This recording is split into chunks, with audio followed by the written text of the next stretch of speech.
Good morning, students. Chapter 7 Decimals. Introduction. Let's start. We have already studied about fractions. Now, let us look at some interesting fractions. Here, 4 parts out of 10 are colored. That means the shaded region represents 4 tenths. Written as 4 upon 10. If 5 squares are shaded, it represents 5 tenths. That is, 5 parts out of 10 are colored and is written as 5 upon 10. Similarly, 15 parts out of 100 is written as 15 hundredths. 32 parts out of thousands is written as 32 thousandths.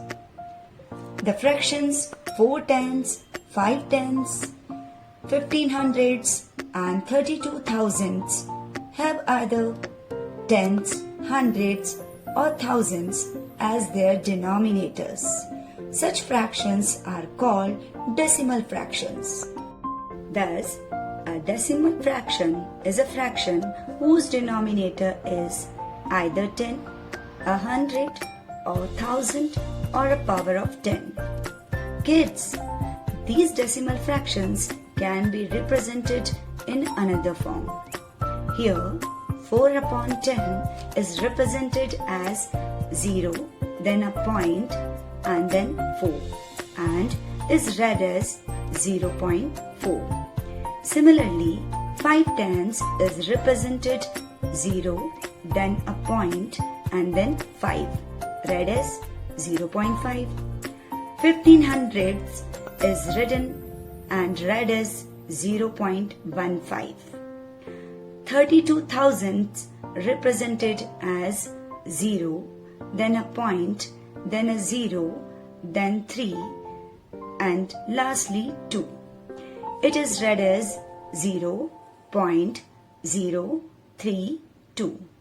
These numbers 0.4, 0.5, 0.15 and 0.032 are called decimal numbers or decimals.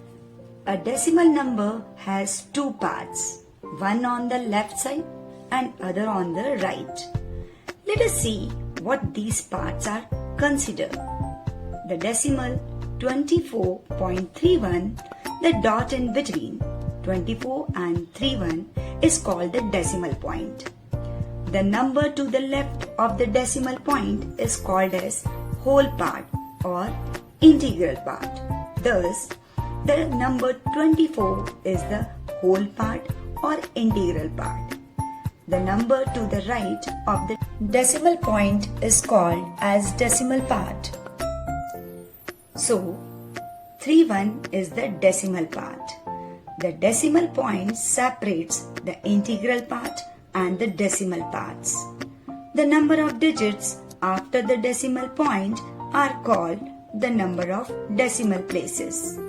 There are 2 decimal places in 24.31. Now, let's look another example. 49.35. 49 is the integral part. The dot in between 49 and 35 is the decimal point. 35 is the decimal part.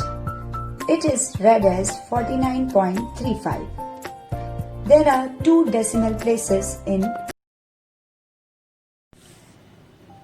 Let's find out the place value of the digit in 529.472. We already know the place value of natural numbers. Consider the natural number part 529. Here 9 is in the ones place. So 9 into 1 is equal to 9. Now 2 is in the tens place, which is 10 times the ones place. That is 2 into 10 is equal to 20. Lastly, 5 is in the hundred place, which is the 10 times of the tens place or 100 times of the ones place. That is 5 into 100 equal to 500. Now let's see the place value of the decimal part. That is 472. The decimal part extends to the right of the place value chart. The digit 4 in the decimal part will be in 1/10 of the ones place. It is called the 10th place. The digit 7 in the decimal part will be in 1/10 of the 10th place or in 100th of the ones place. It is called the 100th place. The digit 2 in the decimal part will be in 1/10 of the 100th place or in 1000th of the ones place. It is called the 1000th place. Now let us place 529.472 in the place value chart. First we place the digit of the integral part, that is 529 in the chart. So we write 5 in the 100 place, 2 in the tens place and 9 in the ones place. Now let's write the decimal part, that is 472. Number 4 is written in the 10th place. Number 7 is written in the 100th place. Lastly, number 2 is written in the 1000th place.